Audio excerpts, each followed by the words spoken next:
Please check out the previous video on how to create this gradient and heart design. Select the rectangle. Once you've selected that, go to Edit and Cut. Edit menu and Cut, and then you can remove that shape. Create a square. With that square selected, go to Edit and Paste inside. And what will happen, it will paste all those groupings of layers, combinations of gradients, all into a single square. And you can resize it and reposition it. And you can then expand. You can see what it's made up of. Groups there, you've got rectangles, and that's got a gradient. And you can move that gradient. You can change the length and origin. You can also go back and select the main square, and you can go to Edit and Copy. And you can copy that square. Now, all of the rectangles gradients are all linked. The squares are not. You don't have to use the duplicate link. You can just copy and paste. And you can repeat that all across the design. Select all of those and then copy that and then paste. Of course, you could do it individually if you wish. So you can just paste them all and again edit and paste. Just fill the design. And you can select all of them and you can group them if you wish. But you can also select an individual one and you can then expand that out. And all of them are now linked at the basic level. There you can see that rectangle, you see a little link there. And what you can do, you can change the gradient.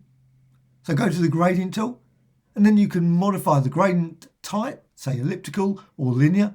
And you can also move the origin and length to change every single design. Also, you can go to the swatches panel and click on that, and that will change the swatch that's been used. And again, you can continue to modify that gradient. You can also use bitmap. I must admit, it probably gets a bit messy if you use bitmap. This is conical. But what you can also do is you can select all of those. Once you've done that, you can right click and you can group. You can see group option there, and it all just makes it easier to move things around. Go to the move tool and you can resize that and rotate it. At the same time, all those gradients are all still linked, so they can all be changed. You can literally create millions and millions of designs in Affinity Photo using this approach. Go to Edit and Cut, and then create another rectangle, or in this case, a diamond using the diamond tool.